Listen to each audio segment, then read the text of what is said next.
Hello everyone. आज मैं chemical bonding का आपको मोस्ट इंपॉर्टेंट टॉपिक बताने जा रहा हूँ। किसी भी मॉलिक्यूल का शेप और उसका हाइब्रिडेशन हम कैसे निकालेंगे।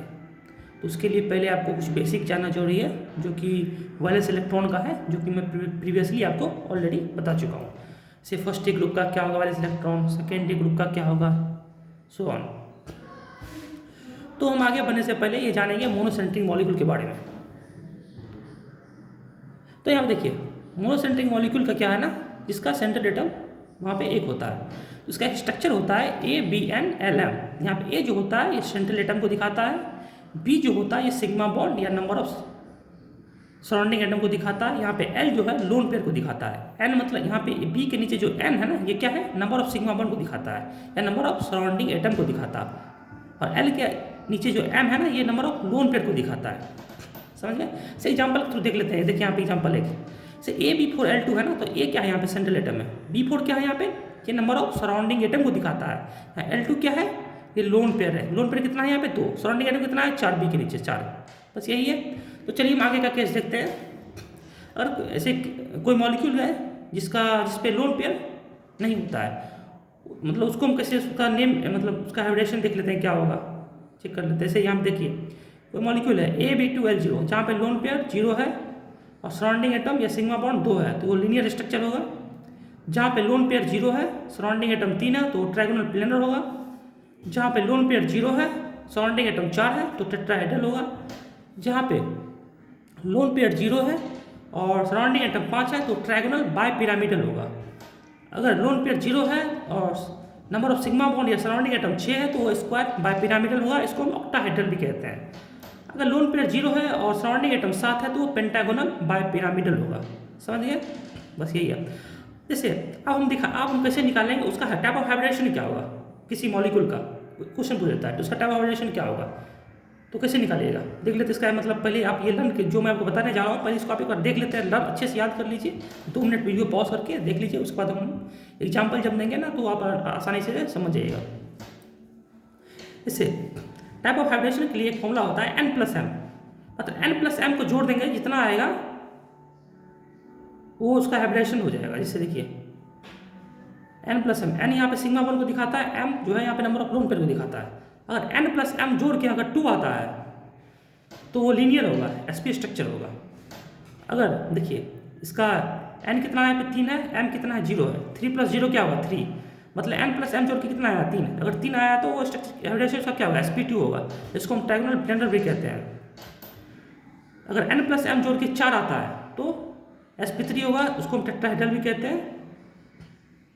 अगर 5 आता है तो N+M जोड़ के उसका हाइब्रिडेशन sp3d होगा, उसको ट्रायगोनल बाइपिरामिडल भी कहेंगे, उसका नाम है। अगर N+M जोड़ के 6 आता है तो sp3d2, जिसको हम ऑक्टाहेड्रल भी कहेंगे। अगर N+M जोड़ के 7 आता है तो इसको हम पेंटागोनल बाइपिरामिडल भी कहेंगे, sp3d3। देखिए ये टाइप ऑफ हाइब्रिडेशन है ना, ये आपको अच्छे से याद करना है, और इसका नाम क्या है ये भी आपको अच्छे से याद करना है।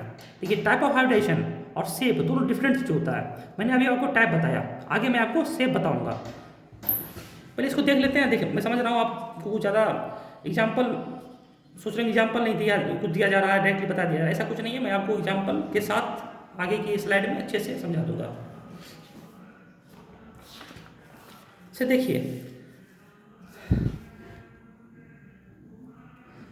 अब हम उस मॉलिक्यूल को देखेंगे जहाँ पे लोन पेयर हो, ऐसे sp2। और sp2 हो तो उसको हम ट्रायगोनल प्लेनर भी कहेंगे।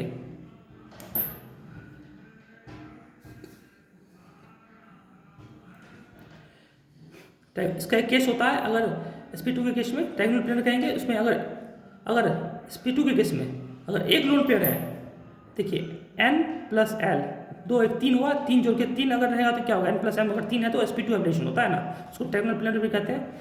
अगर sp2 के केस में अगर लोन पेयर एक आया तो उसका शेप जो होगा वेंट V एंगुलर शेप कहेंगे उसको। अब हम sp3 के केस में देखते हैं। इसमें 2 केस होता है। अगर AB3L1 अगर एक लोन पेयर आए तो उसको पिरामिडल शेप कहेंगे, अगर 2 लोन पेयर आए तो वेंट और V शेप या एंगुलर शेप कहेंगे इसको। अब हम sp3D के केस में देखते हैं। इसमें 3 केस होता है।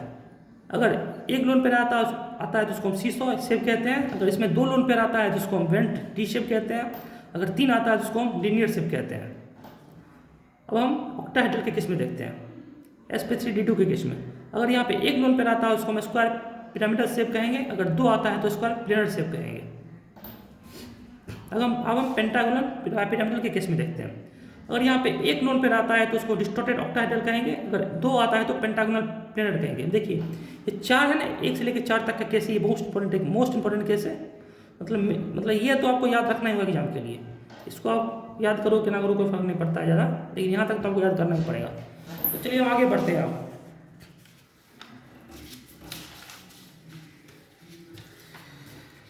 अब हम आज के लेक्चर के मोस्ट इंपॉर्टेंट केस में आते हैं, how to calculate n and m in ABNLM।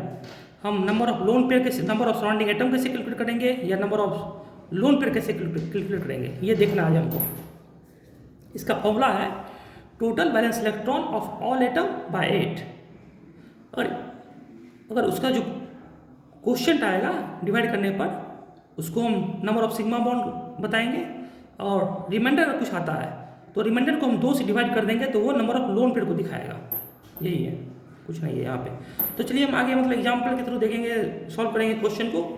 हाँ, एक चीज़ और इसमें याद रखना है आपको, ये जो केस है ना, ये फॉर्मूला जो होता है ना, ये हम ऑड इलेक्ट्रॉन स्पेसिस में नहीं लगाएंगे, या हाइड्रोजन और स्पेसिस जिसमें हाइड्रोजन एटम है उसमें भी नहीं लगाएंगे। कुछ ऑड इलेक्ट्रॉन स्पेसिस कुछ ही होते हैं। देखिए ऑड इलेक्ट्रॉन स्पेसिस मतलब क्या हो गया, उसका वैलेंस इलेक्ट्रॉन जो होगा ना वो ऑड होगा, 3, 5, 8 ये कुछ ही है। एनसीईआरटी में 4, 5, 6 दिए, 4, 5 को दिया हुआ है, वो आप एक बार देख लीजिएगा जाके। तो नेक्स्ट लेक्चर में आपको वो बता दूंगा, कोई दिक्कत वाली बात नहीं। ये केस हम नेक्स्ट लेक्चर में देखेंगे मेनली। आज हम मतलब इस फॉर्मूला पे बेसिक जितना क्वेश्चन होता है वो करेंगे, और ये केस जो है, ये एक्सेप्शन जो है हम नेक्स्ट लेक्चर में देखेंगे। जैसे देखिए यहाँ पे ये क्वेश्चन है, यहाँ पे गिवन है, इसमें आपसे पूछेगा इसका हाइब्रिडेशन क्या है और इसका शेप क्या है, समझ गए ना। इसका हाइब्रिडेशन और शेप पूछा जाएगा, तो इसको आप कैसे सॉल्व कीजिएगा ये देखते हैं हम आज। चलिए ऐसे देखिए ये फॉर्मूला कैसे लगाएंगे, देखिए पहले total valence electron of all atom by 8, मतलब ये फॉर्मूला के थ्रू ही हम इसका हाइब्रिडेशन निकालेंगे, समझ रहे हैं। तो देखिए इसमें पहले देखिए इसमें वैलेंस इलेक्ट्रॉन कितना है, सल्फर का कितना होता है, सल्फर 6 ग्रुप का एलिमेंट है तो 6, ऑक्सीजन भी 6 ग्रुप का एलिमेंट है, इसका भी 6, तो सल्फर का 6, ऑक्सीजन का 3 × 6 / 2 8। तो यहाँ पे 3 ऑक्सीजन है ना, तो 18 होगा ना, 6 और 18 और 6 कितना होता है, 24 होता है, 24/8, 8 3 × 24, 3। सर क्वेश्चन कितना आ गया, 3 आ गया, 3 आ गया, तो क्वेश्चन 3 आया। तो 3 यहाँ पे क्वेश्चन क्या होता है, नंबर ऑफ सिग्मा 1 को दिखाता है, और यहाँ पे लोन पेयर तो 0 है, सिग्मा 1 3 है, तो इसका हाइब्रिडेशन क्या होगा, 3 तो क्या होता है, sp2 हो गई। और यही एग्जाम्पल आगे देखते हैं। मतलब sp2 जब भी यहाँ पे आए ना, तो सबसे देखिए sp2 यहाँ पे इसका हम नाम भी दे देते हैं ट्राइगोनल प्लेनर, बस हो गया। इसका हाइब्रिडेशन भी यही होगा, उसका शेप भी यही होगा, कुछ नहीं है, क्योंकि यहाँ पे लोन पेयर 0 है ना, इसी कारण से। हम PCl5 पर देखते हैं। देखिए आपको देखिए क्वेश्चन और रिमाइंडर तो आपको पहले से बच्चे मतलब 1-2 क्लास से ही पढ़े होंगे, तो आपको समझ में आ रहा ही होगा इजीली क्वेश्चन क्या होता है, रिमाइंडर क्या होता है। जैसे इस क्वेश्चन को देख लेते हैं आप, फास्फोरस, इसका वैलेंस कितना होता है, वैलेंस इलेक्ट्रॉन फास्फोरस का 5 होता है, और क्लोरीन का कितना होता है, 7 होता है। 5 क्लोरीन है, 7 5 × 35/8। देखिए ये जो सॉल्व कर रहे हैं ना, ये फॉर्मूला से आ रहा है, ये फॉर्मूला से हम देख पा रहे हैं, ये फॉर्मूला से आ रहा है।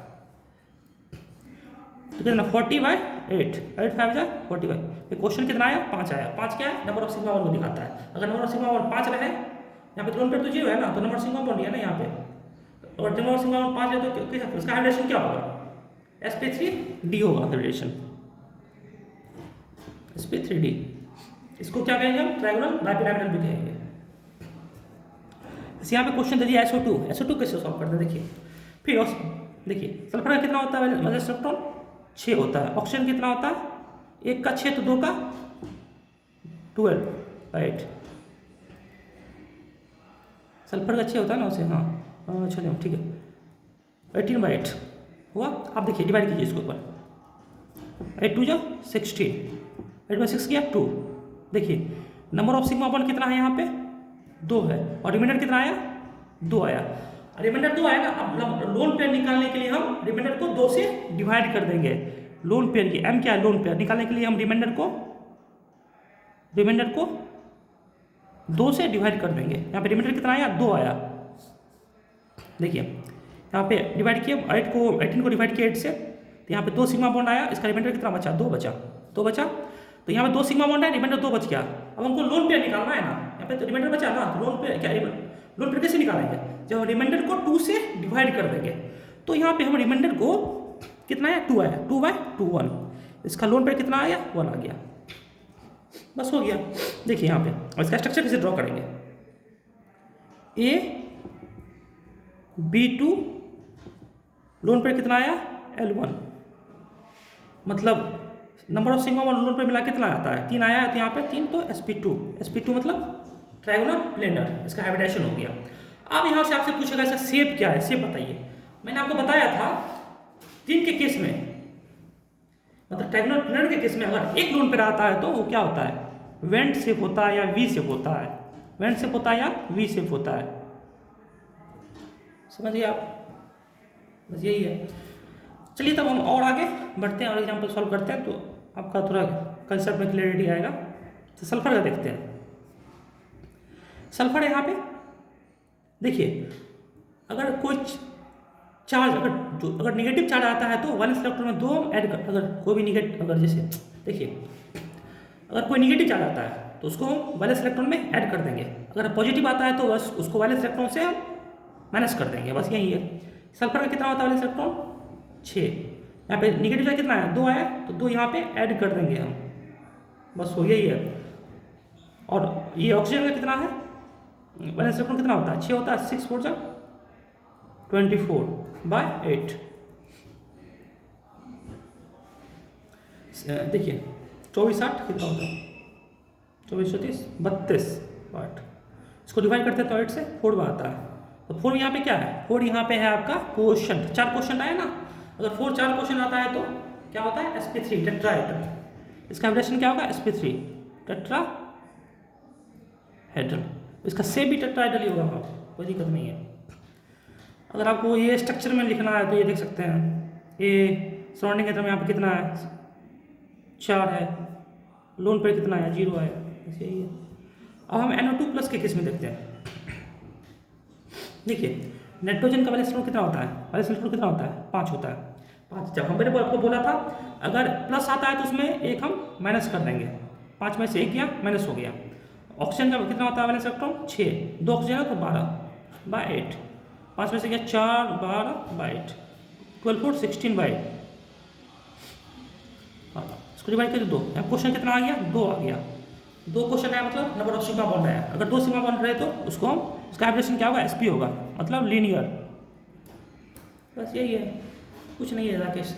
चलिए एक और क्वेश्चन मैं आपको कराता हूँ, इसे ये देख लीजिए ICl4-। आयोडीन का कितना वैलेंस इलेक्ट्रॉन होता है 7 होता है, तो एक निगेटिव चार्ज है तो यहाँ पे एक ऐड कर देंगे। और क्लोरीन का कितना होता है 7 होता है, 7 4 जा 28/8, यहाँ पे इसको ऐड कर देते हैं 7 36/8, डिवाइड कितना आया 4 आया, क्वेश्चन कितना आ गया 4 आ गया, 4 आ गया तो इसका हाइब्रिडेशन क्या होगा sp3 टेट्राहेड्रल, यही है, कुछ नहीं है। तो आज का लेक्चर यही था। नेक्स्ट लेक्चर में हम देखेंगे जो मैंने आपको बताया एक्सेप्शन केसेस, जैसे हाइड्रोजन एटम हो सराउंडिंग एटम में कैसे सॉल्व करेंगे उसको, वो हम नेक्स्ट लेक्चर में देखेंगे। तो मैंने अभी तक आपको नहीं बोला मेरा चैनल सब्सक्राइब कीजिए, क्या कीजिए ना कीजिए, लेकिन मैं आपको फर्स्ट एंड लास्ट टाइम बोल रहा हूँ, आप अगर करना चाहे तो कर दीजिए। आज के बाद में कभी ये सब्सक्राइब करने के लिए बोलूँगा नहीं, और आपको पसंद आए तो सब्सक्राइब कर दीजिए, ना आए तो कोई दिक्कत वाली बात नहीं है। Thank you.